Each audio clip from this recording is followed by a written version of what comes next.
माँ, मुझे एक हफ्ते के लिए पापा के घर जाना है। उनकी तबीयत ठीक नहीं है। मैंने ऑफिस से भी छुट्टी ले ली है। बस आपसे इजाज़त लेना बाकी है। तन्वी सास नीतू से बोली। जब सारी तैयारी कर ही ली है तो फिर इजाज़त लेने का नाटक क्यों कर रही है? नीतू जी तुनक कर बोली। और तुम अपने माँ की इकलौती बेटी नहीं हो कोई, तुम्हारी बहन भी तो है। फिर हर बार तुम ही क्यों सेवा करने पहुँचती हो? हर बार कहाँ माँ, पिछली बार दी ही आई थी, पर उनका ससुराल दूसरे शहर में है तो उनका आना बार बार संभव नहीं है। और शादी से पहले मैंने आपको और निपुण को साफ कह दिया था कि मुझे इस घर के साथ साथ अपने माता पिता की जिम्मेदारी भी निभानी होगी। तब तो सब लोग मेरी बात से सहमत थे, तो फिर अब क्यों परेशानी हो रही है? इतना कहकर तन्वी अपने कमरे में चली गई। तन्वी के पीछे पीछे निपुण भी कमरे में आ गया और तन्वी से बोला, ये कैसे बात कर रही थी तुम मेरी माँ से? वैसे ही जैसे आपकी माँ मुझसे बात कर रही थी। और मैंने उनसे तो कोई बदतमीजी नहीं की, वही कहा जो सच है। और ये बात तो आप भी जानते हैं।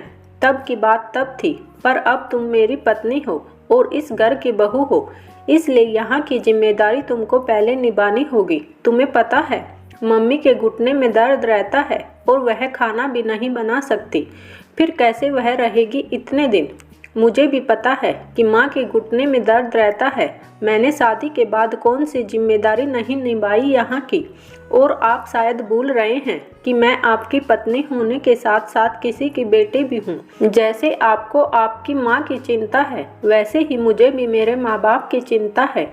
और जब हम बेटियां ही उनका सहारा हैं तो हम नहीं देखेंगे तो कौन देखेगा? तन्वी बोली। हाँ तो ठीक है, तो फिर तुम अपनी दीदी को बोलो इस बार वो आ जाए। आखिर प्रॉपर्टी तो वो भी लेगी आधी। या फिर तुम यहीं से खाना बनाकर दे आना। इस बार ठंड है, अगली बार तुम चली जाना। निपुण ने अपना फैसला सुनाया। जब बात प्रॉपर्टी की ही कर दी आपने, तो फिर अपने घर की प्रॉपर्टी भी आप अकेले नहीं लेंगे तो जिम्मेदारी अकेले क्यों निभा रहे हैं? आप भी अपने भाई भाभी को बोलो कि वो भी आकर माँ की जिम्मेदारी ले, या फिर उनको अपने साथ ले जाए। और दीदी के बच्चों के एग्जाम हैं तो वो तो आ नहीं सकेगी इस बार। हाँ, माँ चाहे तो मेरे साथ चल सकती है और आप भी, मुझे कोई परेशानी नहीं। इतना कहकर तन्वी अपना सामान पैक करने लगी और निपुण गुस्से से ऑफिस चला गया। तन्वी को निपुण से ऐसी उम्मीद नहीं थी और वह उसके शादी में किए गए वादे सोचने लगी। तन्वी के माता पिता की सिर्फ 2 बेटियां थीं। तन्वी की दीदी की शादी दूसरे शहर में हुई थी, इसलिए वह जल्दी जल्दी मायके आने में असमर्थ थी। जब तक तन्वी की शादी नहीं हुई थी तब तक तो कोई बात नहीं थी। तन्वी ने शादी के पहले यह बात साफ कर दी थी कि उसे अपने माँ बाप को भी देखना है। तब निपुण ने कितने प्यार से कहा था कि तुम अकेले क्यों, मैं भी देखूंगा उनको। और हमारा घर यहाँ से सिर्फ 2 किलोमीटर तो दूर है। ज़रूरत पड़े तो मैं यहाँ भी रह लूँगा, बस तुम मेरी माँ का ख्याल रखना। बड़े भाई भाभी अपने जॉब के चलते यहाँ नहीं रह सकते, इसलिए उनकी जिम्मेदारी तुमको ही उठाना है। तन्वी को कोई ऐतराज नहीं था इस बात से। फिर तन्वी की शादी हो गई। निपुण से शादी के बाद तन्वी ने तो अपनी जिम्मेदारी सही से उठा ली, पर निपुण अपनी कही बात से पीछे हट गया। शादी को 1 साल हो रहा और जब भी ज़रूरत पड़ी दीदी को ही आना पड़ा, क्योंकि वह नहीं चाहती थी कि तन्वी की नई शादी में कोई परेशानी आए। पर वह बार बार तो नहीं आ सकती थी, उनकी भी मजबूरी थी। तन्वी के पापा शुगर और ब्लड प्रेशर के मरीज थे, इसलिए जब भी उनका शुगर बढ़ जाता तो उनको अस्पताल में भर्ती कराना पड़ता। इस बार अचानक से उनकी तबीयत ज़्यादा खराब हो गई। तन्वी ने पापा को अस्पताल में तो भर्ती करा दिया, पर पीछे से माँ भी बहुत बीमार है, इसलिए उसे अपने घर जाकर सब देखना पड़ेगा। और वह इसलिए अपने घर जाकर रहना चाह रही थी, पर निपुण चाहते थे कि तन्वी यहाँ रहकर ही सब मैनेज करे। तन्वी ने सोच लिया था अभी तो वह घर जा रही है, बाद में देखेंगे कि क्या करना है। वह बैग पैक कर ही रही थी कि तभी नीतू जी अंदर आ गई और बोली, बहू तो तुम फिर जा रही हो? हाँ माँ, इस बार मैं आपकी बात नहीं मान पाऊंगी। ठीक है, पर एक बात तो मान सकती हो, मुझे अपने साथ मायके ले चलोगी?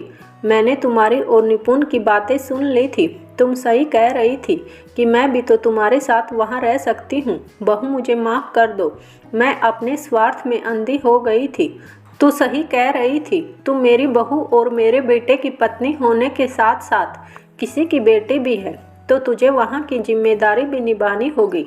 मैं भी तेरे साथ चलती हूँ, तुझे तंग नहीं करूँगी। फिर तू चाहे जितने दिन रहना। निपुण भी वहीं से ऑफिस चला जाएगा और हो सकता है कि मेरी अपने समदंजी से दोस्ती हो जाए।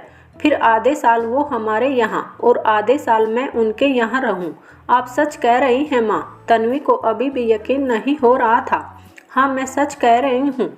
हाँ, तेरा मन नहीं है अपने साथ ले चलने का तो कोई बात नहीं। अरे नहीं माँ, मैं जल्दी से आपके और कुछ इनके कपड़े भी रख लेती हूँ ताकि बार बार ना आना पड़े। और इतना कहकर चली गई अपनी पैकिंग करने। दोस्तों, हम ऐसी लड़कियों से जिनके भाई नहीं होते शादी तो बड़ी खुशी खुशी कर लेते हैं, उनकी प्रॉपर्टी पर भी अपना हक जमा लेते हैं, पर जिम्मेदारी उठाने से कतराते हैं। जबकि हमें यह बात याद रखनी चाहिए कि प्रॉपर्टी के साथ साथ जिम्मेदारी भी हमारी हो जाती है। आपको मेरी कहानी कैसी लगी कमेंट बॉक्स में ज़रूर बताएं। साथ ही वीडियो को लाइक और चैनल को सब्सक्राइब भी करें। धन्यवाद।